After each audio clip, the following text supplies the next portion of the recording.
12 ज्योतिर्लिंगों में से एक पवित्र ज्योतिर्लिंग जहाँ पर भगवान भोले बाबा साक्षात निवास करते हैं। मंदाकिनी नदी के तट पर और इन खूबसूरत हिमालय पर्वतों के गोद में बसा हुआ यही है केदारनाथ धाम। यहीं पर भगवान शिव जी ने पंच पांडवों को दर्शन दिए थे और यहीं पर उन्हें स्वर्ग जाने का रास्ता भी दिखाया था। इसीलिए इस जगह को मुक्ति स्थल भी माना जाता है। केदारनाथ जी की यात्रा में आपके रहने की और खाने पीने की क्या क्या सुविधा है और साथ ही में घोड़ा, पिट्ठू, पालकी, हेलीकॉप्टर, इन सभी के रेट्स क्या होंगे, किस तरह से बुकिंग करनी है और ये यात्रा करने में आपका कितना बजट आ सकता है और केदारनाथ जी के मंदिर में दर्शन करने के बाद यहाँ पर आप और भी कौन सी जगहों पर दर्शन कर सकते हैं और यात्रा करने में आपको कितना समय लगता है। इस वीडियो में हम आपको केदारनाथ धाम की इस खूबसूरती को दिखाते हुए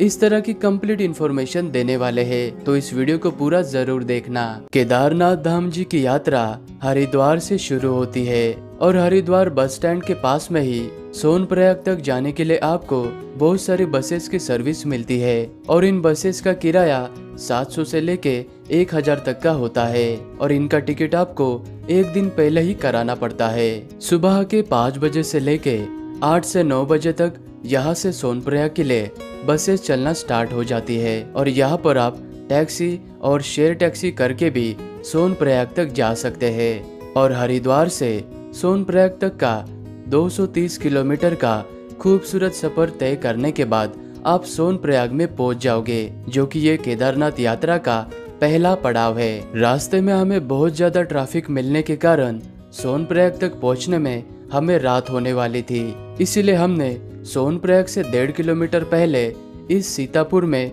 होटल रूम ले लिया था और आपको सोनप्रयाग में भी होटल रूम, गेस्ट हाउस और डोरमेट्रीज मिल जाएगी। सोनप्रयाग में डोरमेट्री का 300 से लेके 600 रुपए तक लिया जाता है और यहाँ पर होटल रूम का मई और जून महीने में 1500 से लेके 2000, 3000 या 7000 तक भी जा सकता है, क्योंकि सीजन में यहाँ पर रेट बहुत ही ज्यादा हो जाता है। सोनप्रयाग में ही आपको कुछ इस तरह से लाइन में खड़ा किया जाता है और यहीं पर यात्रा में जाने से पहले आपका यात्रा का रजिस्ट्रेशन यानी पंजीकरण को वेरीफाई और चेक करने के बाद ही आपको आगे यात्रा के लिए भेजा जाता है। इसलिए यात्रा में आने से पहले आप ऑनलाइन वेबसाइट से या फिर ऋषिकेश और हरिद्वार से ऑफलाइन रजिस्ट्रेशन भी करा सकते हैं। यात्रा का रजिस्ट्रेशन चेक कराने के बाद फिर से आपको एक बार इस तरह से लाइन में लगकर यहाँ से टैक्सी में बैठकर आपको गौरी कुंड तक जाना होता है, क्योंकि केदारनाथ धाम की असली यात्रा की शुरुआत गौरी कुंड से ही होती है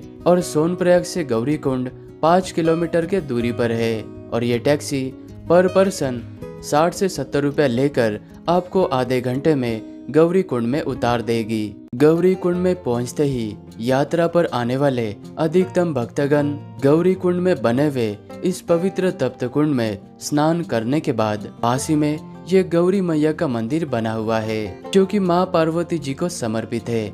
इस मंदिर में दर्शन करने के बाद सभी भक्तगण भोले बाबा की यात्रा को शुरुआत करते हैं और गौरी कुंड से 5 से 10 मिनट के ट्रैकिंग करने के बाद सामने आपको ये वाला एंट्री गेट नजर आएगा। ये प्रवेश द्वार नजर आने पर आप समझ लेना कि फाइनली केदारनाथ धाम की यात्रा की ट्रैकिंग की शुरुआत हो चुकी है। गौरी कुंड से लेके केदारनाथ जी के मंदिर तक का इस ट्रैकिंग के रास्ते का डिस्टेंस 16 किलोमीटर का बताया जाता है, लेकिन ये रास्ता 16 किलोमीटर का ना होके ये ट्रैकिंग वाला रास्ता 20 से 21 किलोमीटर का है। अगर आप गौरी कुंड से घोड़ा या खच्चर से केदारनाथ जी के मंदिर तक जाना चाहते हो तो उसका किराया यहाँ पर 3200 लिया जाता है। अगर आप यहाँ पर पालकी का इस्तेमाल करते हो तो पालकी का किराया यहाँ पर 7 से लेके 9-10 हजार तक लिया जाता है और यहाँ पर इस पिट्ठू का चार्जेस 3000 से लेके 6 या 7 हजार तक का हो सकता है। और मंदिर तक जाने के लिए सबसे आसान रास्ता है हेली सर्विस का, जो कि गुप्त काशी, फाटा, सिरसी इन 3 जगहों से केदारनाथ जी के मंदिर तक जाने के लिए हेलीकॉप्टर की सर्विस चलती है और हेलीकॉप्टर के जो भी रेट्स है वो आपको स्क्रीन के ऊपर नजर आएंगे। और हेली सर्विस को बुकिंग करने के लिए आप हेली सर्विस के ऑफिशियल वेबसाइट से ही बुकिंग करना। लगभग 6 से 7 किलोमीटर की पैदल यात्रा करने के बाद आप इस रामबाड़ा नामक जगह पर पहुंच जाओगे और यहाँ पर आपको मंदाकिनी नदी पर बनाए गए ये ब्रिज नजर आएंगे। और इस ब्रिज को क्रॉस करने के बाद जैसे ही आप आगे जाओगे, यहाँ पर ज्यादा तीखी चढ़ाई होने के कारण आपको थकान का सामना करना पड़ सकता है, लेकिन फिर भी आप यहाँ के प्रकृति को अपने आंखों से देखते हुए मन में भोले बाबा का नाम लेते हुए यात्रा को जारी रखें। और आप जैसे जैसे इन पहाड़ों के ऊपर चढ़ाई करते हुए हाई एल्टीट्यूड यानी ऊंचाई पर जाओगे, तो यहाँ से आपको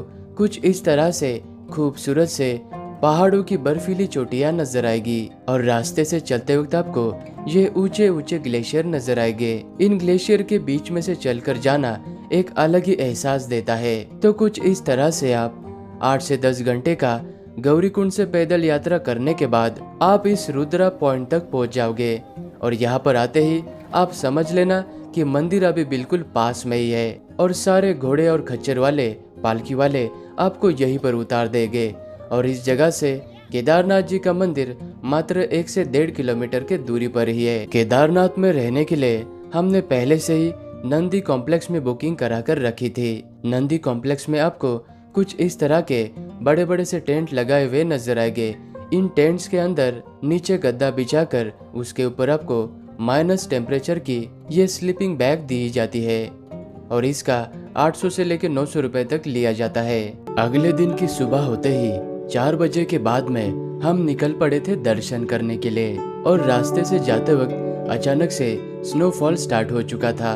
इस वजह से मौसम बहुत ही सुहावना हो चुका था और कड़ाके की ठंड होने के बावजूद भी सभी भक्तगण इस तरह से लाइन में लगकर दर्शन करने के लिए जा रहे थे। और केदारनाथ जी के इसी मंदिर के गर्भगृह में बिल्कुल मध्य भाग में भगवान भोले बाबा का शिवलिंग विराजमान है और ध्यान से देखने पर आपको शिवलिंग के अग्र भाग पर आपको गणेश जी और माँ पार्वती जी का श्री यंत्र नजर आता है। और इसी मंदिर के आसपास में कई सारे धर्मशाला, गेस्ट हाउस और होटल्स भी बने हुए हैं, लेकिन मई और जून के महीने में ज्यादा भीड़ होने के कारण यहाँ पर सभी होटल्स के रेट थोड़े से ज्यादा बढ़ जाते हैं। और केदारनाथ जी के इस मंदिर के बिल्कुल पीछे आपको ये बड़ी सी शिला नजर आएगी। इस शिला को भीम शिला कहा जाता है। जब 2013 में यहाँ पर प्राकृतिक आपदा आई थी तो इसी भीम शिला ने केदारनाथ जी के इस मंदिर को बचाया था। और भीम शिला के यहाँ से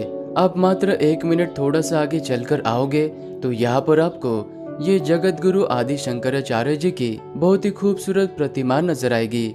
यहाँ पर भी आप एक बार दर्शन जरूर करना। केदारनाथ जी के धाम में एक ऐसा भी मंदिर है, इस मंदिर में अगर आप सच्चे मन से भगवान भोले बाबा के जयकारे लगाते हो तो इस मंदिर के अंदर जो पानी का कुंड है, इस कुंड से बबल्स यानी बुलबुले निकलते हैं। इस मंदिर को रेतस कुंड मंदिर कहा जाता है और ये मंदिर केदारनाथ जी के मंदिर से मात्र 10 मिनट के दूरी पर है। ये है काल भैरव जी का मंदिर, जो कि केदार घाटी का सबसे ऊंचाई पर स्थित ये भैरव बाबा का मंदिर है।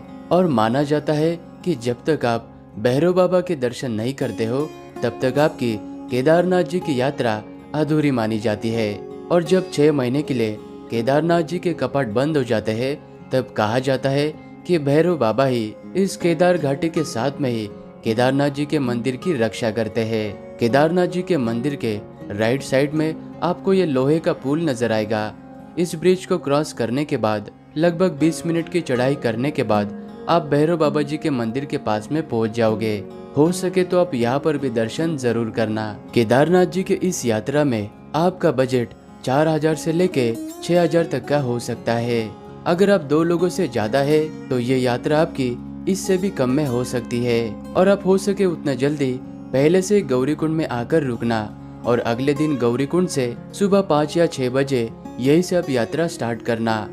नहीं तो आपको भी हमारी तरह सोनप्रयाग में टैक्सी के लिए और रजिस्ट्रेशन चेक करने के लिए 3 से 4 घंटे आपके ऐसे वेस्ट हो जाएंगे। और यहाँ पर मई और जून महीने में सीजन और भीड़ होने के कारण सभी होटल्स के रेट बढ़ जाते हैं। और मानसून में जुलाई और अगस्त में यहाँ पर कभी भी लैंडस्लाइड और ज्यादा बारिश होने की संभावना रहती है, तो आप सितंबर में भी कर सकते हैं। उस वक्त आपको कम बजट लगेगा।